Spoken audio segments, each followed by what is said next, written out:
Assalamualaikum warahmatullahi wabarakatuh. Selamat datang kembali di channel Dokter HP, yaitu Dokter Smartphone ya. Dokter Smartphone akan berbagi tutorial cara mengukur tegangan pada handphone semua Android ya.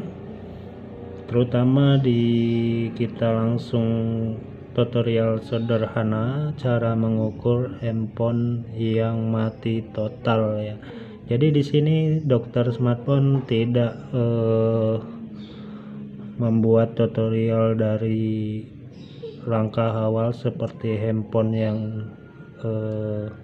harus diperbaiki hingga menyala. Di sini cuman menjelaskan cara mengukur kapasitor ya teman-teman ya.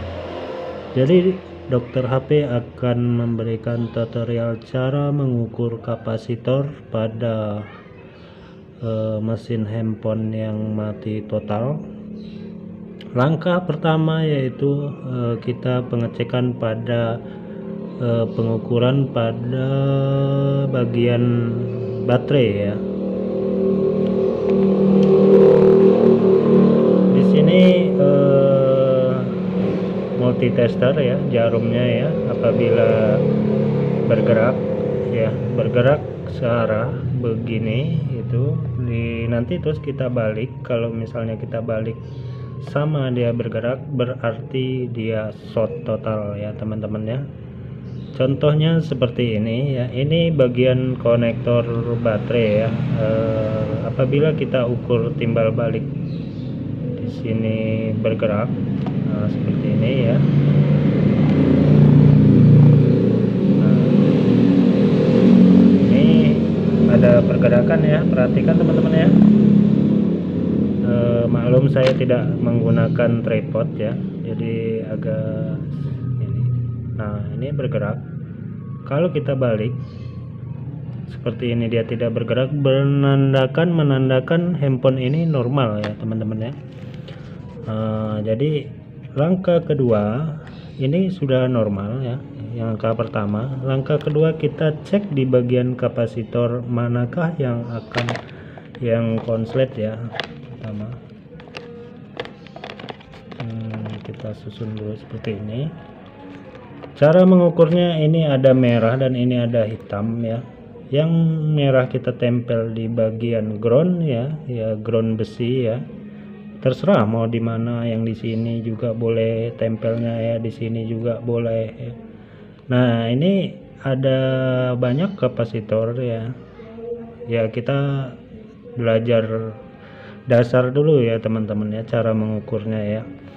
Nah, yang merah kita tempel di sini ya, di besi, lalu kita cari mana yang short ya. Nah, kita ukur seperti ini. Nah, ini kalau seperti ini kita timbal balik begini, ini short ya. Cuman kalau di bawah CPU itu tidak menandakan short, biasanya normal ya. Nah, ini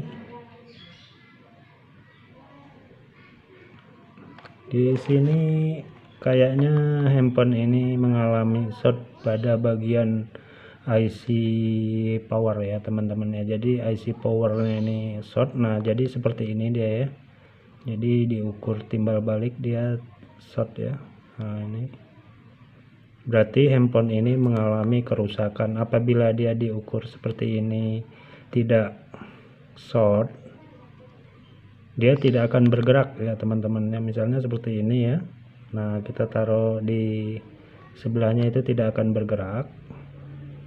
Tapi kalau dia bergerak keduanya seperti ini dan sejajar sama pada multitester ya, ini perhatikan. Nah, itu kan bergerak ya. Itu menandakan HP-nya short ya. Nah, jadi kalau dia keduanya ini kita ukur dan di sini pun kita tempel, dua-duanya kita tempel, mengalami pergerakan keduanya, itu adalah short ya.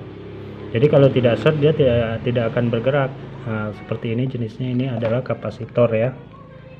Ini kapasitor. Jadi kalau kita ukur dia tidak akan naik sebelah ya. Nah, kalau ini dia naik, keduanya naik ya. Nah, ini naik, berarti dia menandakan konslet total, teman-teman. Nah, jadi di semua kapasitor itu sama ya. Jadi tidak naik keduanya, dia harus naik satu, dan yang satunya dia tidak akan naik. Itu kerusakan pada kapasitor ya. Kalau misalnya dua-duanya naik, itu rusak, jelas positif. Rusak pada mesinnya, bisa jadi kerusakannya itu di IC power, bisa juga kapasitor. Nah, kalau dia diukur di sini normal, berarti di kerusakannya di IC power, bisa jadi ya. Bisa juga karena short IC jaringan. Tapi kalau di sini short, itu bisa kita tembak menggunakan penghancur short ya. Kalau misalnya di sini short di bagian pebatnya seperti ini ya, pebat baterai ini short misalnya, itu bisa kita tembak dengan menggunakan UPS ya. UPS nembak short ya. Itu bisa dibeli di Shopee atau di mana, itu ada jualannya untuk penghancur short. Nah, nanti kelihatan mana yang berasap dan mana yang akan jebol pada kapasitor ini mengeluarkan asap. Disitulah yang namanya konslet. Kita ukur menggunakan ini multitester, keduanya konslet udah dipositifkan, itu mengalami short. Terima kasih telah menyaksikan Dokter Smartphone. Kita lanjut di episode berikutnya ya. Ini tutorial singkat dari Dokter Smartphone, semoga bermanfaat buat semuanya. Langkah dasarnya ya, nanti kita lanjut membuatnya lagi. Sampai jumpa di video berikutnya. Assalamualaikum warahmatullahi wabarakatuh.